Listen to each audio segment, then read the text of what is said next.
Je teste le Galaxy Z Flip 7 depuis plusieurs semaines. Il est génial et Pourtant, je suis resté sur ma faim, car il y a toujours ce petit truc qui cloche, ce détail que tu essaies d'ignorer, mais qui revient te titiller à chaque fois que tu le déplies.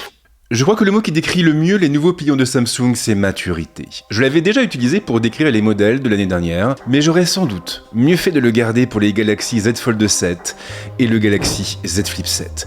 Car soyons clairs, la nouvelle cuvée du géant sud-coréen est extrêmement réussie et il n'a jamais été aussi tentant de passer sur un pliant. Alors bien sûr, dans les grandes lignes, le concept ne change pas. Le Galaxy Z Flip 7 reprend à son compte le format du Galaxy Z Flip 6, qui reprenait lui-même à son compte le format du Galaxy Z Flip 5, qui reprenait lui-même à son compte...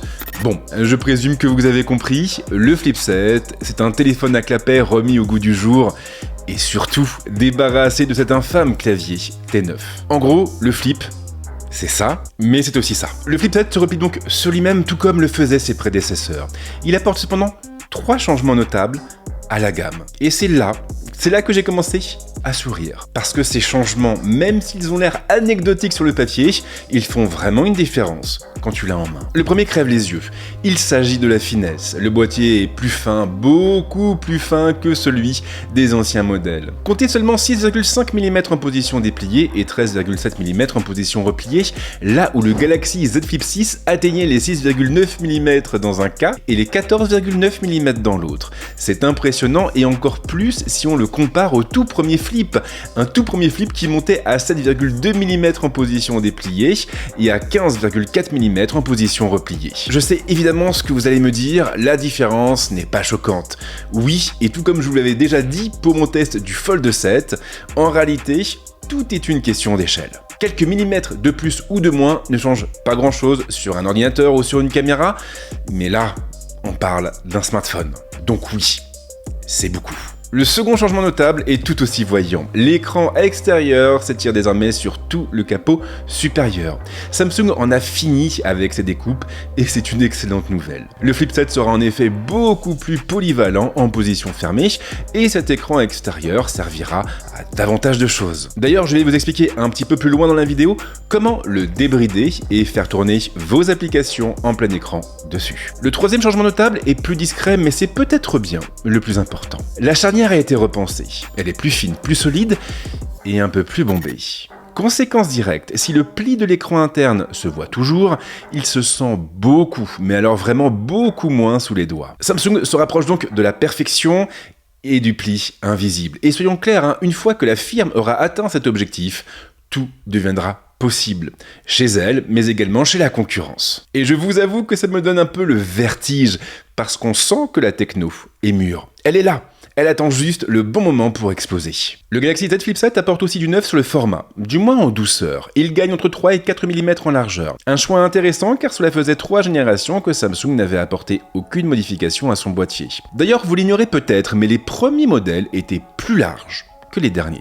Un format qui change donc en douceur et qui a bien entendu des répercussions sur l'écran interne. Cet écran tend en effet toujours vers le 21/9, mais il est un peu moins effilé. La diagonale augmente pour passer à 6,9 pouces et on est toujours sur du Dynamic AMOLED 2X avec un taux de rafraîchissement compris entre 1 et 120 Hz et une luminosité de 2600 nits. Alors oui, il y a du neuf, mais malheureusement, le fond du problème reste le même. Les contenus en 21/9 sont rares.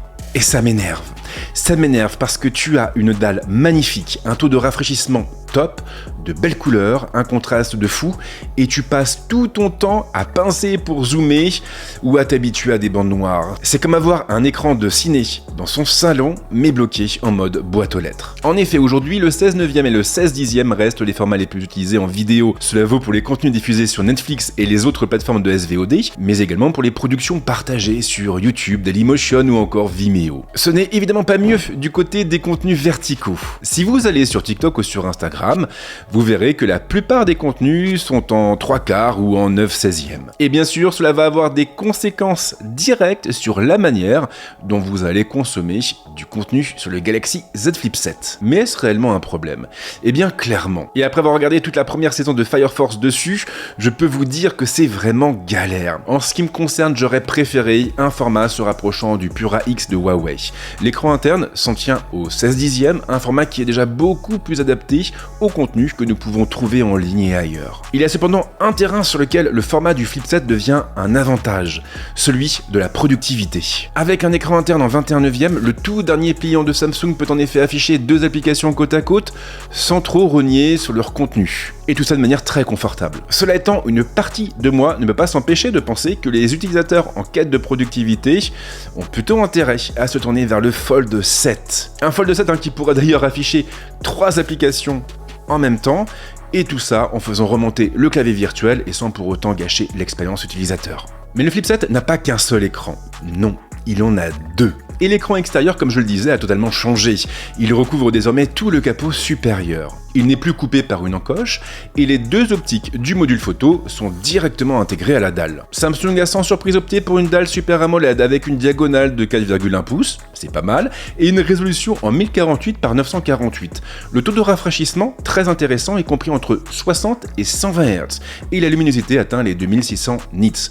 L'écran est donc lisible en toute occasion, même en plein soleil. L'affichage, par contre, est limité. L'écran externe affichera en effet par défaut l'heure et la date. Une fois déverrouillé, il vous permettra de naviguer au sein de plusieurs widgets répartis sur différents écrans d'accueil. Des widgets spécialement développés pour vous. Vous pourrez passer des appels, envoyer des messages, activer le dictaphone, connaître l'état de la batterie de vos appareils, afficher vos rendez-vous du jour, ce genre de choses. Le Now Brief est même présent. Ces widgets fonctionnent bien, ils sont bien pensés et leur ergonomie est redoutable, mais ils laissent comme un goût d'inachevé. Oui, et une fois que vous aurez le Flip bien en main, vous aurez sans doute envie d'aller un petit peu plus loin, en affichant par exemple des applications ou des jeux sur cet écran. Eh bien c'est possible, mais pas nativement. Vous devrez en effet passer par une autre application de Samsung, une application disponible sur le Galaxy Store, à savoir Samsung Good Lock. Après l'avoir lancé, vous devrez vous rendre dans l'onglet Life Up et chercher le module intitulé Multistar. Téléchargez-le, lancez-le et tapez ensuite sur l'option I Love Galaxy Foldable. Pour finir, il faudra simplement sélectionner Launcher Widget et ajouter les applications que vous voulez pouvoir lancer depuis l'écran externe. Ensuite, c'est simple, il suffira d'ajouter le widget que vous venez de créer sur l'écran d'accueil. Une fois que ce sera fait, vous pourrez ouvrir toutes les applications ajoutées sur l'écran externe, simple, efficace et surtout gratuit. Il y a un point qui a beaucoup fait débat lors de l'annonce du Galaxy Z Flip 7, son processeur. Contrairement au Fold 7, il fait en effet l'impasse sur le Snapdragon 8 Elite. Samsung lui a préféré une puce maison et plus précisément son tout dernier SoC haut de gamme, à savoir l'Exynos 2500. Et très clairement, les performances brutes ne sont pas au rendez-vous. Geekbench lui a ainsi accordé 2262 points en single core et 7503 points en multicore sur la partie CPU, contre 19204 points sur la partie GPU en OpenCL et 19676 points sur Vulkan. À titre de comparaison, le Snapdragon 8 Elite du Galaxy S25 Ultra monte à 2872 et 9501 points sur le CPU et à 18024 et 24944 points sur le GPU. Alors je pense que ces résultats parlent d'eux-mêmes. L'Exynos 2500 est bien moins efficace que le Snapdragon 8 Elite et cela aura forcément un impact sur votre expérience utilisateur. Enfin, pas maintenant, mais plus tard, c'est une certitude. Et moi, je déteste ça parce que je sais que dans 1 an, dans 2 ans, je vais le sentir. Les animations seront un peu moins fluides, les applications prendront plus de temps à charger. C'est un peu comme acheter une voiture neuve, mais avec un moteur d'il y a 5 ans. Bon, j'exagère un peu, mais vous avez saisi le principe. Alors bien sûr, il est impossible de juger du devenir d'un smartphone, je ne vois pas du tout dans l'avenir. En l'état actuel des choses, en tout cas, ce que je peux vous dire, c'est que le Galaxy Z Flip 7 fonctionne très bien. La plateforme se montre réactive, les applications chargent rapidement, le multitâche répond au doigt et à l'œil, et aucune latence, aucun ralentissement n'est venu gâcher la fête. Et c'est ça qui est traître. Vous allez vous habituer, vous allez prendre goût. Mais au fond de vous, vous saurez que ça ne tiendra pas sur la durée. En tout cas, pas comme ça, et pas avec cette expérience utilisateur. En jeu, il faudra clairement faire des concessions. Diablo Immortal pourra tourner à 60 images par seconde, mais à condition de ne pas avoir la main trop lourde sur les graphismes. Il sera d'ailleurs impossible de les mettre au maximum, même à 30 images par seconde. Et bien sûr, il faudra faire ce genre de compromis avec tous les gros jeux disponibles sur le Play Store. La chauffe reste aussi un problème.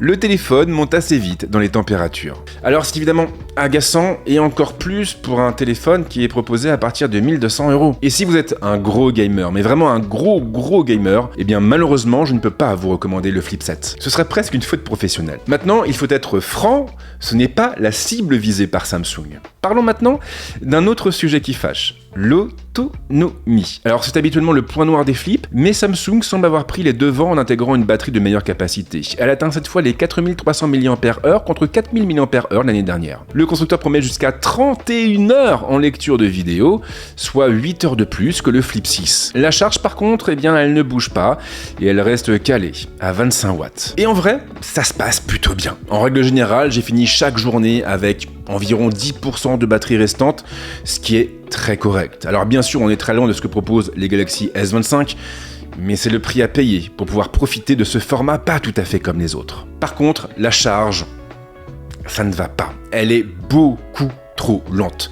Comptez 1h30 pour passer du 0 à 100, ce qui est juste hyper agaçant. J'aurais vraiment aimé que Samsung travaille un peu plus cet aspect-là, quitte à passer sur des batteries en silicium carbone. Si vous vous attendiez à du neuf sur la photo, vous risquez d'être déçu. Le module principal se compose toujours de 2 capteurs avec un de 50 millions de pixels qui est couplé à un grand angle et un autre de 12 millions de pixels qui est couplé à un ultra grand angle. Il n'y a pas de réel zoom, c'est vrai, mais le Flip 7 propose tout de même un mode 2 fois obtenu à partir d'un crop dans le capteur principal. La caméra frontale ne dépasse pas les 10 millions de pixels. Et en pratique, le Galaxy Z Flip 7 obtient des résultats tout juste corrects. Les images sont assez nettes et assez détaillées, mais le téléphone a tendance à beaucoup boucher les ombres et à produire du même coup des images un peu trop contrastées. Les résultats sont de ce fait parfois un peu brouillons et la situation se dégrade bien entendu de nuit ou en intérieur. La montée en sensibilité n'est pas très bien gérée et les artefacts seront nombreux. J'ai aussi noté des erreurs ponctuelles sur la profondeur de champ. Elle est en effet gérée par IA et elle se montre le plus souvent approximative. Il arrive fréquemment que deux sujets situés au même plan ne soient pas traités de la même manière. Un élément sera net, l'autre flou, et cela engendre de nombreuses incohérences au sein des images. Quant à la caméra frontale, eh bien elle déçoit aussi pas mal.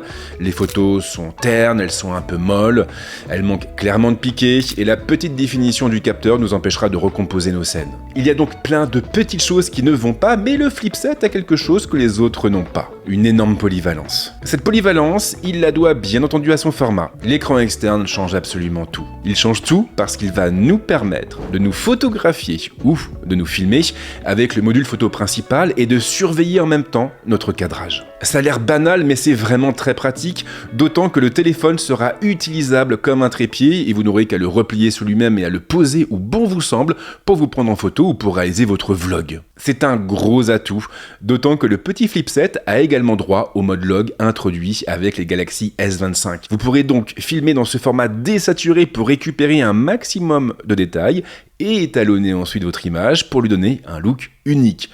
Par contre, attention, vous serez limité à de la 4K à 60 images par seconde.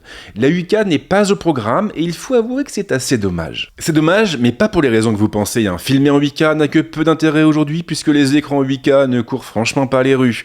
En revanche, l'avantage de cette définition, c'est que vous pouvez ensuite recadrer vos séquences sans perte et c'est vraiment très pratique au quotidien quand vous aimez bien recomposer un peu vos scènes. Et finalement, quand on y réfléchit bien, eh bien je pense que c'est là qu'il est le plus pertinent, le Flip 7.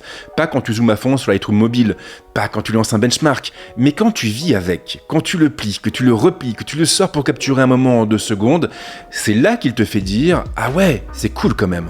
À la question le Galaxy Z Flip 7 est-il un bon pliant, ma réponse sera claire, oui, il l'est. Il l'est parce qu'il est plus fin et mieux pensé, mais aussi parce que Samsung a su exploiter intelligemment son format pour nous permettre d'en tirer pleinement parti. Oui mais voilà, derrière les compromis sont nombreux. Le format bien sûr, mais aussi et surtout le processeur et la batterie, sans oublier la photo. J'attendais mieux, j'espérais mieux, surtout à ce prix. Et c'est là que ça coince, parce que tu sens que Samsung sait faire mieux. Tu sens qu'ils ont la tech, l'équipe, l'expérience.